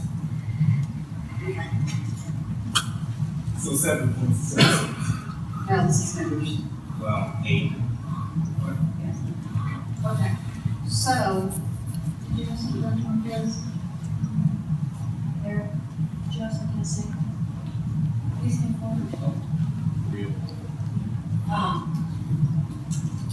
Did you have something in particular, because this is a council discussion? Yeah, I just have a question. What is your opinion on these street diversions? So as the ordinance is written, this was taken into serious consideration, that we still wanted to give the opportunity for law enforcement to be able to make those no-charge street level diversions. So that is written into the ordinance. Also, most citation level theft cases are shoplifting of small items, not lawnmowers. And notably, I don't really see anyone here from the small business community really speaking out against this. And so I would caution against, focusing too much on anecdotes that aren't based in real world data. So I just wanted to clarify that point. That burglary is also, if you're going into somebody's home, that's burglary. Criminal trespassing is not a citation eligible offense, and so I'm just concerned with the conflation of using what gives you a citation eligible. Yes, and let me tell you what I'm going to get to next, is seeing as how we have 4 people who want to do ordinance. Shall we go ahead and go through this ordinance at this point in time? And because we're here, with interested parties are here, and knock this out. Well, yeah, that was Sure, right? I'll let Mr. Gonzalez ask his question. And for the audience, we traditionally take a break every 90 minutes, and we have been here for 90 minutes. So we either take a break here in a minute before we finish this discussion, because I think we're going to be here for a while. I just need some clarification.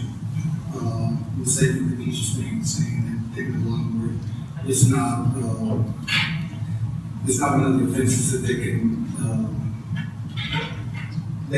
cannot give you a citing release. They have to take you in if they take a long word. Maybe I misunderstood, but I understand small theft, sort of work and things of that nature. But going to someone's property, what is that called? You actually go to someone's property to take a long word. Is that? Right, so the theft limit under this for Class A misdemeanor would be $750. So some lawnmowers are less than that, some of them. But so that would be if the language that is in Section 1 remains, then it would be the policy direction of the council that citation should be given for theft of any item that's not in excess of $750.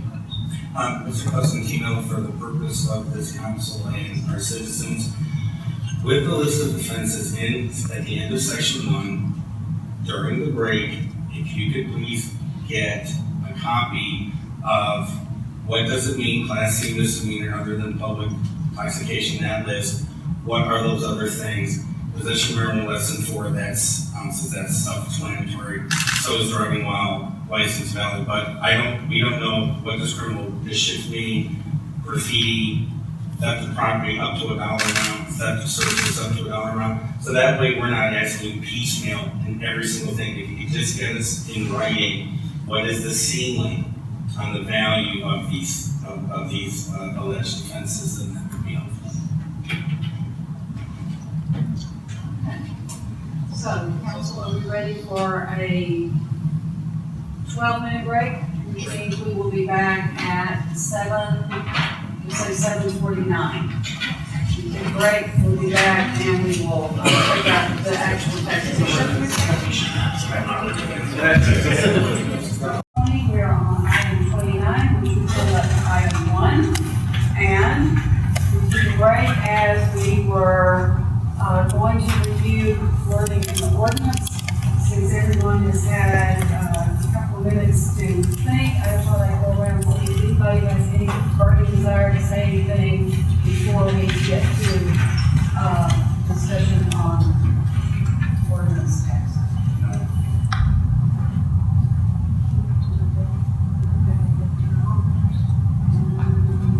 Mr. Cosentino, are there any concerns, anything that we need to make sure that we are aware of, or that we consider as we move forward with this part of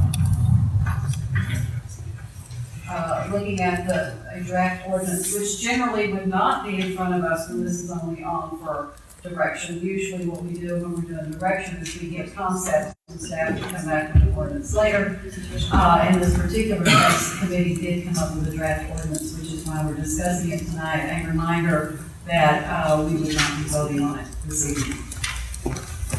So I think one of the items that's a policy decision for the council to give direction on tonight had to do with the use of the word only. So when we get to that item, I will have something to say about a possible unintended consequence of that. Okay. When we get to that discussion. That would be fine. Council members, can we go to the first highlighted text? Is there anything to discuss prior to the highlighted text, which is in, first we have the recitals.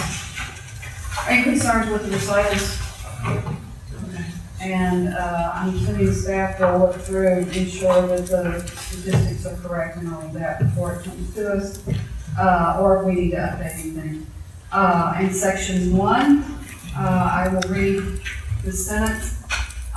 It says, can we do this thing on the school working on it? We can do it, okay, thank you.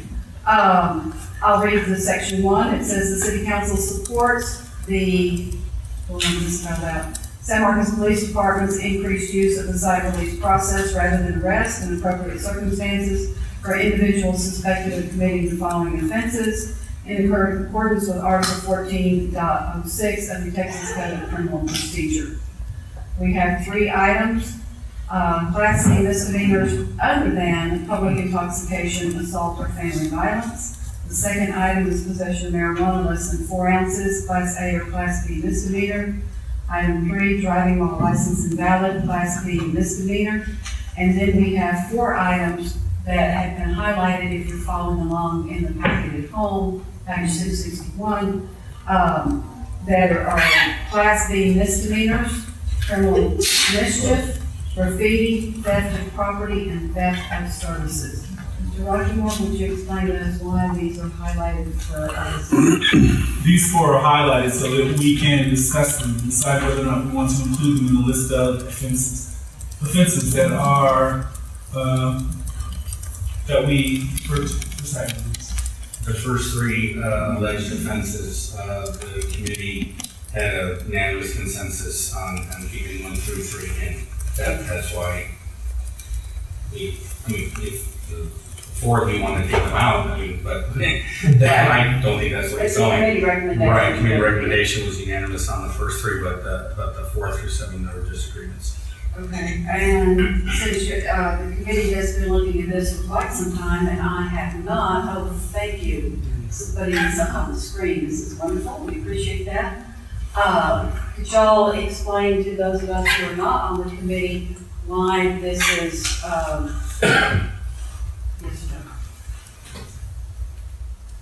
Well, Mr. Cosentino, do you have, at least with theft of property and theft of services, is a ceiling dollar amount for the value of the alleged thefts? Right, under $750, so that's $749.99 is up to that amount would be site release if you leave that in. And that's for both theft of property and theft of services? Yes. And so the ceiling would be $750. Correct. And then, what about criminal mischief?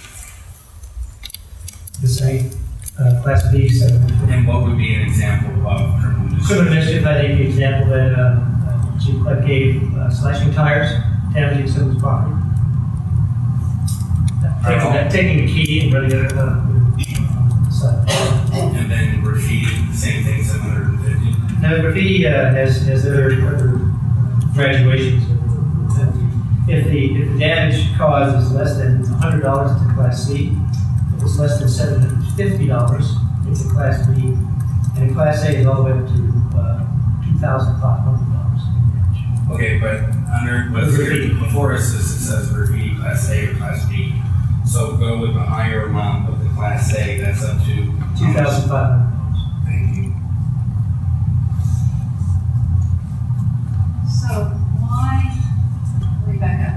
Are these items in law? Yes, Okay, 1 through 7, exactly as it's stated in the state law? in the state law. Okay. Yeah. So I guess I won't go into why it says A or B, because if it's B, it will automatically be an A, so, okay. On To be criminal clear, mischief, there are additional offenses that are in the site release law that the committee decided not to include because they have to do synthetic marijuana uses. So the list has a couple more things I want to see here. the committee agreed on. Correct. Thank you for Just that. for clarity. On criminal mischief, tire. If the tire is damaged, one that it would have to be replaced, how does, I guess this is for Chief Clegg, how does an officer determine that 750 range? For example, if it were me, I've got to pay somebody to change the tire, et cetera, et cetera. So how does that 750 limit come into play? You try to use your best educated guess as far as what the value is. Sometimes once a repair gets done and we get a receipt back, it might be south or north of that number and we have to adjust that, but generally you're taking the best guess. You know, Okay. some tires are very expensive, some are not. Yeah, and there's some tires that are way more expensive. Okay, so, what do you on the committee, if y'all can help me understand what the concern is. For myself and Councilmember Marquez, you can speak for herself, I believe that we should include all of these. Councilmember Hawkins wanted to bring this before the entire council so that we can discuss and see what you all feel about this entire issue with the amounts listed for the theft of property and some of the concerns that have been brought up by the police department. These 7 here are included in the state policy. So Councilmember Buckingham and myself wanted to keep it exactly as the state had recommended, not to change anything. If the state deemed it necessary to improve our 7, we as a city also deem it necessary, we as council members, we read it as necessary to keep them as is. Well, as the city attorney mentioned, there were more in there's more alleged offenses in the state law than what's listed here. So we didn't include all of them, even if we look at the full 7 list. But secondly of all, this state law is not a requirement. It's allowing municipalities to have discretion in certain matters of law enforcement. And to my knowledge, even though the law has been in effect since 2007, my understanding is that there's only 2 municipalities that have passed a similar ordinance. If that's correct, I'm not aware of other municipalities that have adopted the ordinance. I think some others have policies and resolutions. But when we brought this up back in October, I believe it was the case then that there were no other city ordinances in Texas. Is that correct? So that Austin and San Antonio passed resolutions? That's correct. Correct. Okay. Okay, let's clarify. I think there was some mention of an ordinance in And then when we asked again, it was clarified, there was not a city that had improvements to install that resolution. So, in this situation, when you have hundreds of Texas cities with a law that's over 10 years old, and no other Texas city has it as an ordinance, and because this is frankly uncharted territory, I felt that you could more easily add the number of offenses that would be covered by such an ordinance or resolution rather than remove. And if you look at theft of property, theft of services, criminal mischief, graffiti, our fellow citizens are being damaged by those alleged offenses. Where driving while licensed and valid, it does not, for me, reach the same level of damage to fellow citizens, nor does marijuana. Other council members? Yeah, to that point though, we're not saying that they're permanently free to go, that they don't have to pay for that damage, they don't have to do something through the criminal legal system to rectify that. All we're saying is if we remove these 4 through 7, we're saying you're gonna spend a night in jail and do this. So again, I don't see how spending a night in jail does anything other than to, potentially make an individual feel like they got their comeuppance, when really that's not even part of their restitution as an individual. That all of that is going to happen anyway. Right. And we're back to what I and some of the others were saying, is only that one night in jail. Am I correct in that, Chief Clapp, that for this type of stuff, someone is generally not going to spend more than one night? And as you say, with the more frequent, that, So they use one night in jail, or after 6 weeks. oh no, I understand that. I'm talking about the whole process. I agree, one night in jail can be catastrophic for someone. I'm not arguing that at all, I'm not saying that it isn't. But am I correct when I say that? You're correct that Case County is working on getting more magistrates so people can get out a lot sooner and not have to wait till the next morning. And right now, jail overcrowding, they're reducing everybody the next morning or anyway, but they are addressing that issue of not keeping people overnight. If we can get a magistrate and get them out of the jail as soon as possible. And that should be happening here pretty soon. I expect we'll have a good update on that at the end of the month at Case County meeting. True, but they still have an arrest on their record. That's which is correct. still important for future employment, et cetera. That's correct. So, my point of the one night in jail is that I don't see why we should. So, okay. So I support all 4 being added to this. Mayor, but it's still 4 through 7, that's up to the officer's discretion. Let's say that someone's storing flamingos in front of the yard, I don't think. So I was comfortable after asking those questions and proceeding with that, because those were my concerns were. Yes, thank you for asking those responses were very helpful. Okay, so.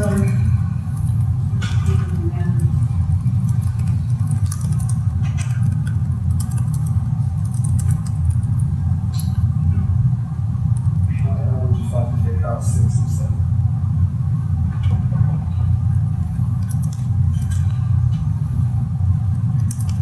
Okay, so we've got some thoughts on these, and, since we're not voting on this tonight, if y'all are okay, let's leave this discussion here, because we will have opportunities, to do what we need to do when this comes back to us. I'd rather have this up and down on the 4, 5, 6, 7. I was, I've got 4 that said they want to hear. That's it. And that's supposed to come back to the council. That's what I mean, and then at some point later, if somebody might change their mind. Oh, begging your pardon, I apologize, I misunderstood what you said. I may not have said it very clearly, so thank you for clarification. Okay, so Ms. Rockmore is our next item, the, We're on the section 2, but it looks like it's section 1. Yeah, it's CM, it's the last two words of that last sentence. Section of heading focus. Oh, you're right. So it's right in section one, so. Just scroll a little bit. Yeah, it's going in word processing Next Okay. So, we will continue, and I will just go ahead and read this section 2, which is the city council further recognizes that the use of the site release process may not be appropriate in all instances, and that San Marcos Police Department officers may find it necessary to arrest a person suspected of having committed any of the above listed offenses only if any of the following circumstances are present. And there are a number of items there. Does not provide satisfactory evidence of personal ID, not a resident of the county, reason to believe that safety of persons will be imminently endangered, subject demands to be taken before a magistrate, has an outstanding arrest warrant, also suspected of having an offense for which the site release process is not allowed by state law. So, Mr. Rockmore, I'll give you the first opportunity to describe the difference in only. Well, I believe that these 6 points are pretty inclusive of many of the situations that our police officers may experience.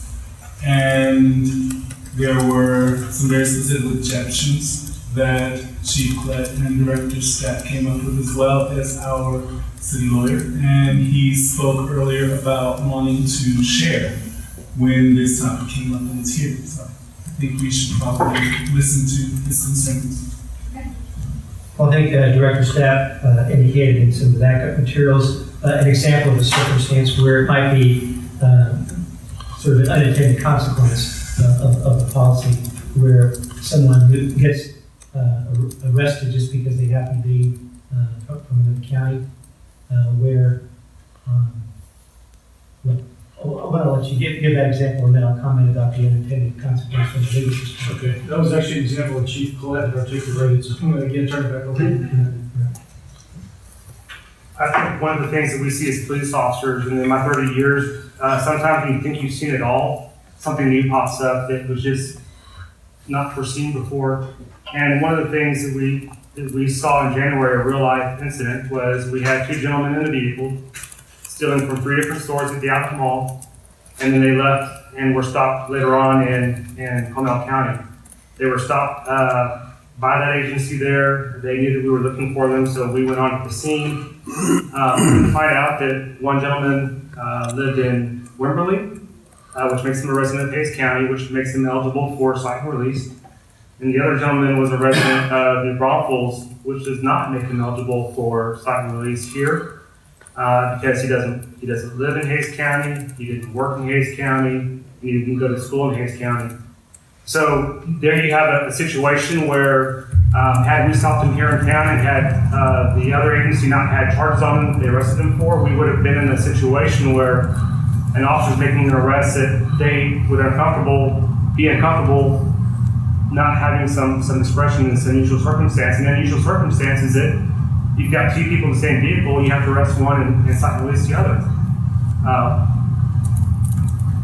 In this case, the gentleman who lived in Cornell County was an African-American male, and so he's the one that's going to jail, and you let the white guy go. That doesn't play well in anybody's book. And certainly enough, we can stand up in the media and explain that, well, our policy is that if you don't live in Hayes County, you go to jail, and if you live in Hayes County, you get a site release. But by then, the damage is already out there. It's damage to our officers who are being told that they're racist, even though that decision was taken out of their hands.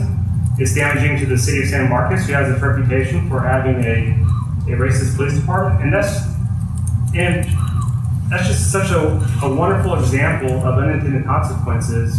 You all are trying to make the best decisions possible, but my officers out there every day are looking at these little nuances and out there protecting the city, protecting our residents, protecting our reputation.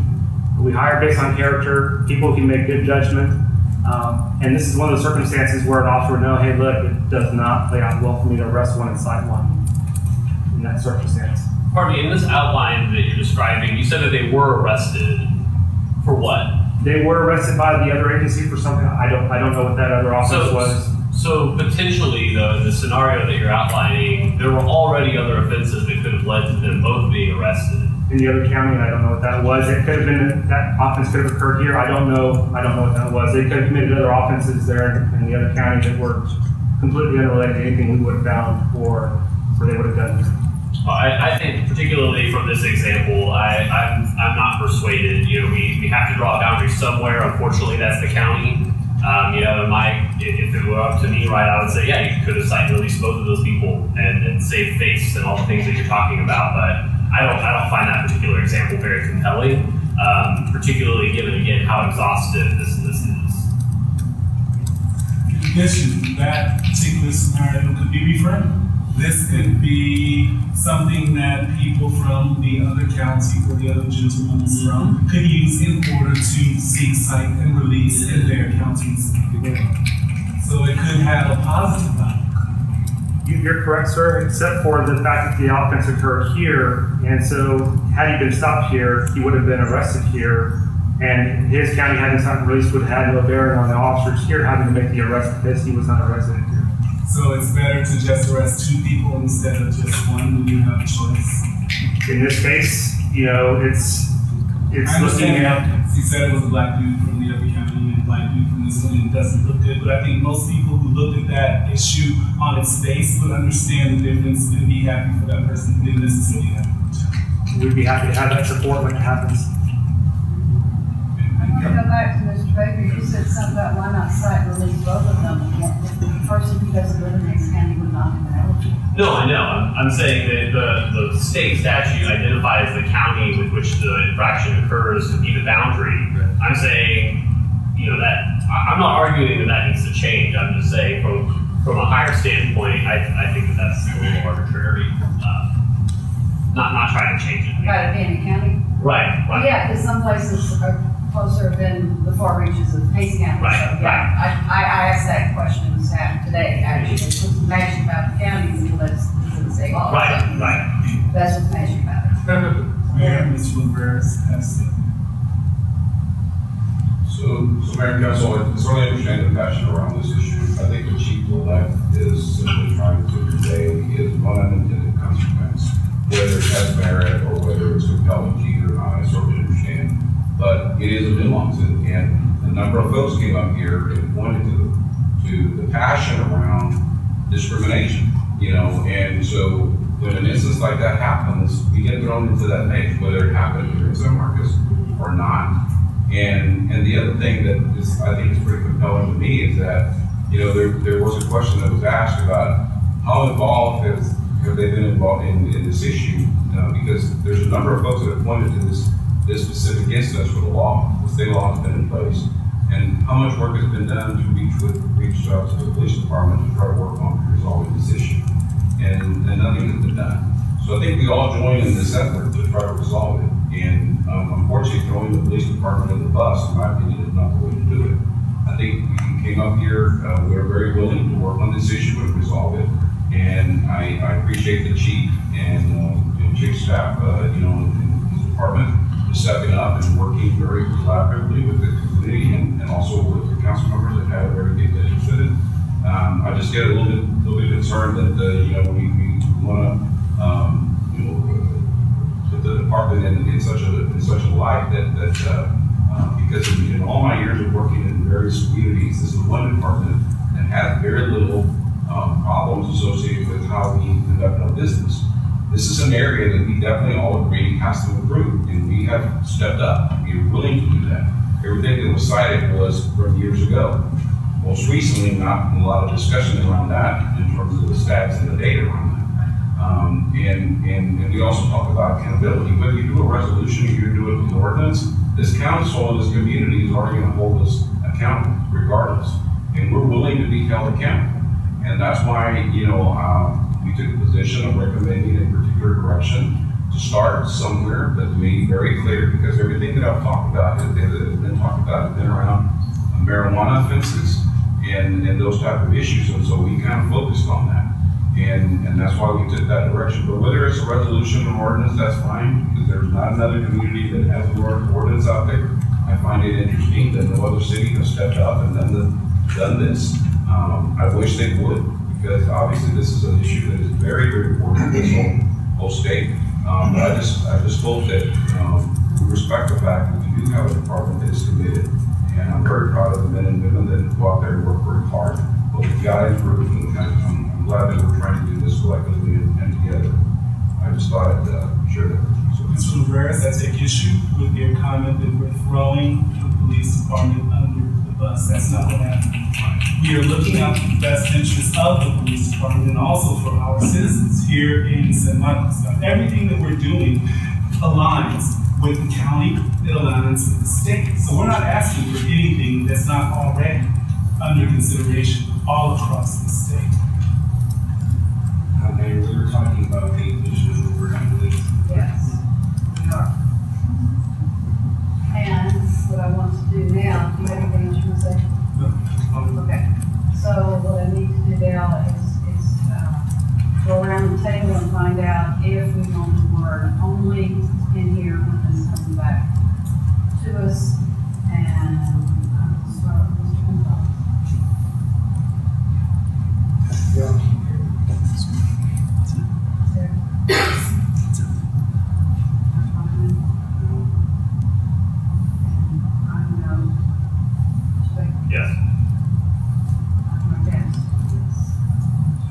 Yes.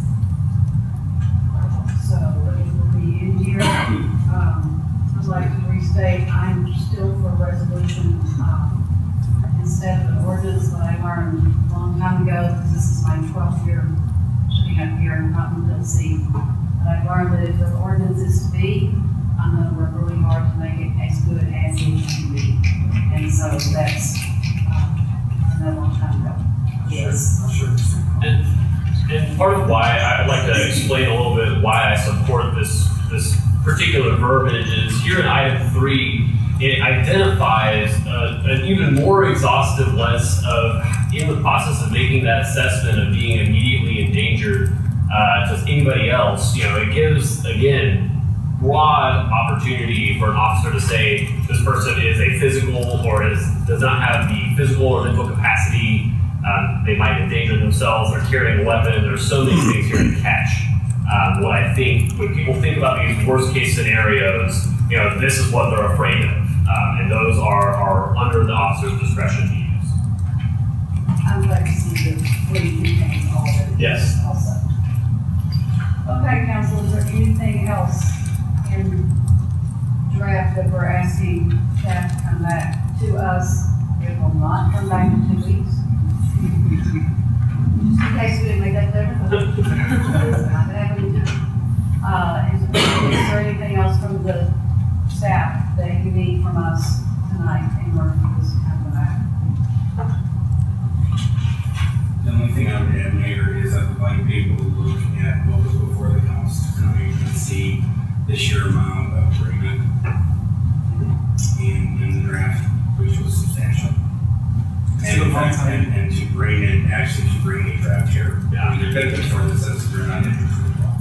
So that's the thing I'm saying. That's true. Mr. Constantino, you didn't have anything else for us?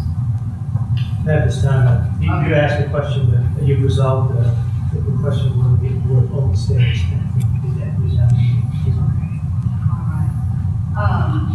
Someone said to me when we were taking a break that this was our second council meeting to come to, and they were really happy to see the hearing that our council has for the people. I think all of our councils care about the folks, but the empathy, I think that it's been shown tonight because Dr. Hoffman is correct. We agreed on a lot, doing a lot for the people, and I think that we can keep in mind that the things that we want to see and things that we don't want to see. And so I think we've covered a lot this evening. And with that, since this is direction, we've given direction, and there's not a vote on the ordinance because it's not before us tonight for a vote, we will close this item out. And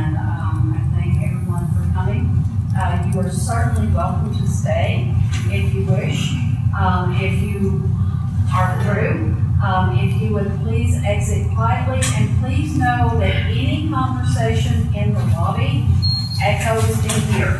So if you want to have further conversations, please do so, but if you would go down the hall, I think the weather's still nice and it's not raining, if you proceed on outside, because we still got a lot of work to do this evening. So, thank you much. Thank you.